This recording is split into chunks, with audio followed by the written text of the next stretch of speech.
Médicos residentes começam a receber bonificação de R$ 667 para atuar no enfrentamento à Covid-19. O presidente Jair Bolsonaro defende diálogo com governadores para enfrentar a pandemia. E veja também, o Programa de Proteção do Emprego já conseguiu evitar mais de 7 milhões de demissões durante a crise do coronavírus. Hoje é quinta-feira, 14 de maio de 2020. O Brasil em Dia começa agora.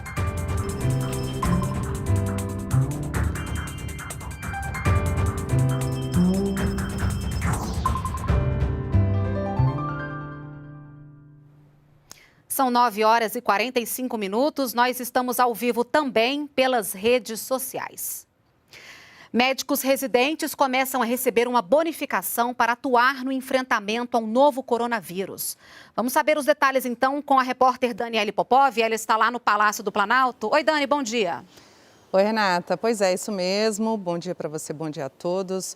Olha, uma das medidas do Ministério da Saúde foi direcionar médicos residentes, que são aqueles que ainda não terminaram suas especializações, para atuar no combate ao novo coronavírus. E agora, o que está acontecendo? Esses médicos residentes vão receber uma bonificação de R$ 667. São 55.618 cadastrados no programa O Brasil Conta Comigo, residentes na área da saúde que vão receber esse bônus. E olha, mais de 1.000 alunos da área da saúde, de enfermagem, medicina, fisioterapia e farmácia, eles já estão atuando por meio do programa O Brasil Conta Comigo acadêmicos. Esses estudantes, eles trabalham sob supervisão nas unidades de saúde. São mais de 105 mil que estão disponíveis para trabalhar, para iniciar esse trabalho aí no combate ao novo coronavírus. Vamos então atualizar os números da doença aqui no país, da Covid-19. São 188.974 confirmados casos de novo coronavírus, 78.424 pessoas foram recuperadas e 13.149 morreram por conta da doença. Renata, eu volto com você. Obrigada, Dani, pelas suas informações. E agora há pouco, na saída do Palácio da Alvorada, o presidente Jair Bolsonaro defendeu o diálogo com governadores para enfrentar o coronavírus. O apelo que eu faço aos governadores, revejam essa política, eu estou pronto para conversar. Vamos preservar vidas? Vamos, mas dessa forma, o preço lá na frente serão centenas de mais de vidas que vão perder. E em meio à crise do coronavírus que tem afetado a economia, mais de 7 milhões e 200 mil empregos foram preservados até agora no Brasil. O chamado BEM, Benefício Emergencial para a Preservação da Renda e do Emprego, criado pelo governo federal, conseguiu evitar essas demissões. A medida foi anunciada no início do mês de abril. Ela funciona assim: as empresas mantêm os funcionários na folha de pagamento, reduzindo a jornada e os salários ou suspendendo o contrato de trabalho. E o governo paga um benefício calculado a partir do seguro-desemprego a que o trabalhador teria direito caso fosse demitido. É o maior programa de manutenção de empregos da história do Brasil. Serão, ao total, 24 milhões de trabalhadores beneficiados a um investimento de 51 bilhões de reais.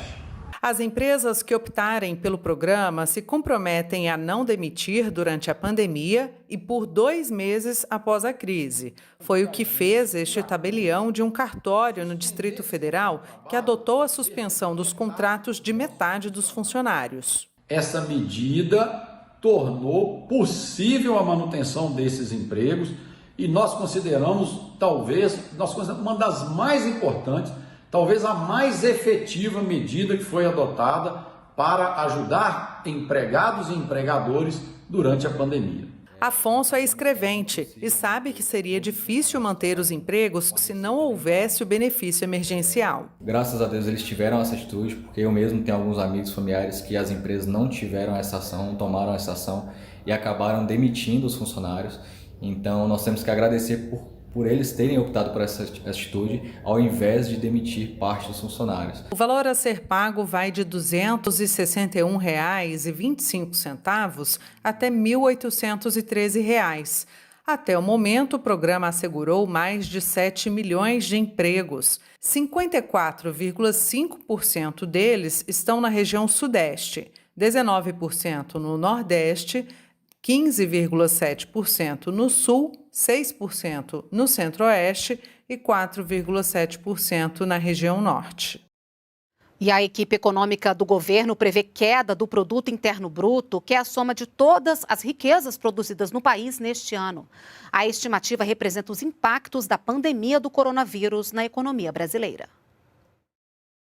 A equipe econômica do governo estima que o PIB, que é a soma de todas as riquezas produzidas no país, deve ficar negativo em 4,70% este ano, contrariando a previsão anterior feita em março, que era de crescimento de 0,02%. Esses são os primeiros impactos do novo coronavírus, que geraram a redução e até mesmo a paralisação de atividades no país, modificando o cenário econômico. Já para o Índice de Preço ao Consumidor Amplo, o IPCA, que mede a inflação do ano, a previsão do governo é de que feche o ano de 2020 em 1,7%.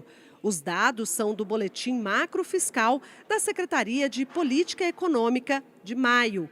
Ainda de acordo com os números do boletim, a expectativa é de que o PIB do ano que vem cresça 3,20%. O estudo está considerando que o isolamento social no país termine em 31 de maio e que os gastos extras sejam até dezembro, prazo de duração do decreto de estado de calamidade pública.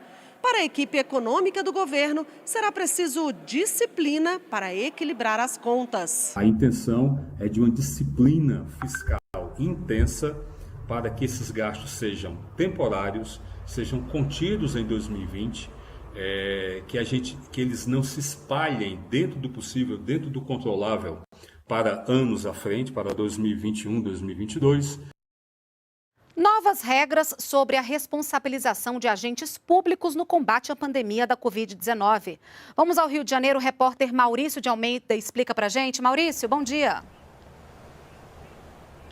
Oi, Renata, bom dia. É isso mesmo. A medida provisória diz que os agentes públicos somente serão responsabilizados nas esferas civil e administrativa se agirem ou se omitirem com dolo ou erro grosseiro em 2 casos. O primeiro é no enfrentamento da emergência de saúde pública decorrente da pandemia da Covid-19. E o segundo é no combate aos efeitos econômicos e sociais relacionados ao novo coronavírus. A MP, ela explica que a punição só vai ocorrer se houver provas suficientes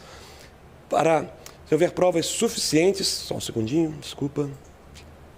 Agora, é importante também explicar que o texto considera como erro grosseiro quando fica evidente a prática da culpa, ou seja, é quando se comprova que de fato ocorreu omissão, negligência, imprudência ou imperícia. Para a apuração da ocorrência serão levados em consideração, por exemplo, os obstáculos e as dificuldades do agente e todo o contexto relacionado à Covid-19. A MP já está em vigor, mas o Congresso tem 120 dias para aprová-la ou rejeitá-la. Renata. Tá certo, Maurício. Obrigada pelas suas informações.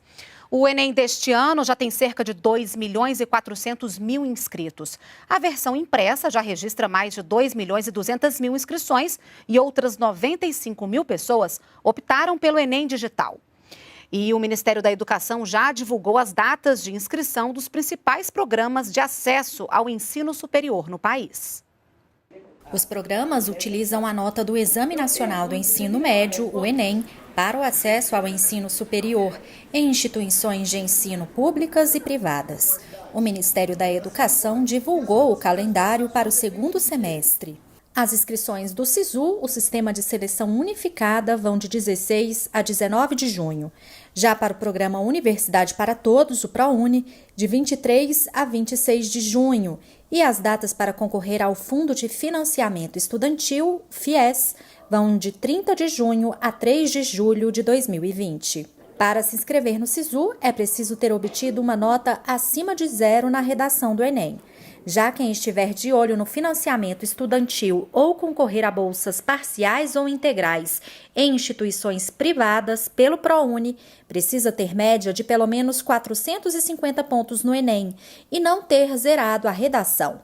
Vanessa quer cursar Direito e vai usar a nota do Enem para tentar uma bolsa pelo ProUni. Porque eu não tenho condições de pagar o curso, porque é um curso extremamente caro. Através do ProUni eu posso abater uma parte do valor, uma bolsa 15%, 30%, 50%, ou até mesmo estar completamente isenta deste valor, né? E eu espero ter sucesso nisso, e sem o Enem realmente não seria possível.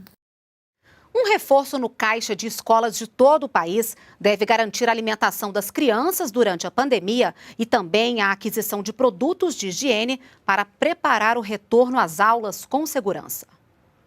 Mais de 721 milhões de reais foram encaminhados para 105 mil escolas públicas do país por meio do programa Dinheiro Direto na Escola. Os recursos são para que as instituições se abasteçam de material de higiene e limpeza, como álcool em gel, sabonete líquido e água sanitária, para que a volta às aulas ocorra no ambiente com baixa capacidade de contaminação pela Covid-19. Para receber o dinheiro, é preciso estar com os dados cadastrais atualizados no sistema e não possuir pendências na prestação de contas de anos anteriores. A meta do governo é que todas as 138 mil escolas do país sejam contempladas com esses recursos. Ainda temos possibilidade de chegar a 900 milhões de reais para repassar para todas as escolas, as 138 mil escolas do Brasil inteiro. Além disso, o FNDE antecipou o repasse de mais de 364 milhões de reais do Programa de Alimentação Escolar. O estado de Goiás, por exemplo, pretende comprar cerca de 532 mil kits com alimentos básicos para enviar para a casa das crianças nesse período de pandemia. Estes kits, eles serão padronizados e as crianças receberão os kits através do transporte escolar que deixará na casa de cada criança. Produtores rurais e cooperativas afetados pela seca ou estiagem vão ter mais facilidade para renegociar dívidas. O repórter Glauco de Queiroz tem as informações para a gente. Oi, Glauco, bom dia. Olá, Renata, bom dia para você, bom dia a todos. Olha, as instituições financeiras já haviam recebido do Conselho Monetário Nacional em abril autorização para renegociarem essas dívidas. A diferença agora, com a decisão tomada ontem, é que nessa renegociação deve ser utilizada aí a fonte original de recursos. Isso vale para operações contratadas dentro do Pronaf, com recursos do Tesouro Nacional ou via BNDES. Até então, essas renegociações podiam ser feitas somente com fonte livre, ou seja, os bancos tinham que buscar no mercado empresas interessadas em refinanciar essa dívida, o que era bem mais difícil. O objetivo do governo federal, ao facilitar essas renegociações, é minimizar os prejuízos aí dos produtores rurais e, é claro, atender o maior número de pessoas possíveis. Lembrando aí que a medida vale para contratos de produtores e cooperativas que tiveram prejuízos devido à seca ou estiagem e com dívidas vencidas aí no período de 1º de janeiro a 30 de dezembro deste ano. Renata. Obrigada, Glauco, pelas suas informações. E olha, a produção industrial no país caiu 9,1% na passagem de fevereiro para março. O recuo aconteceu nos 15 locais pesquisados, um fato inédito desde que a pesquisa começou a ser realizada pelo IBGE em 2012. Segundo o IBGE, parte da queda em março se deve aos efeitos da pandemia do coronavírus na economia do país. O Brasil em Dia fica por aqui. Acompanhe também a gente pelas redes sociais. Obrigada pela sua audiência. Boa quinta-feira para você e nos vemos amanhã. Até lá!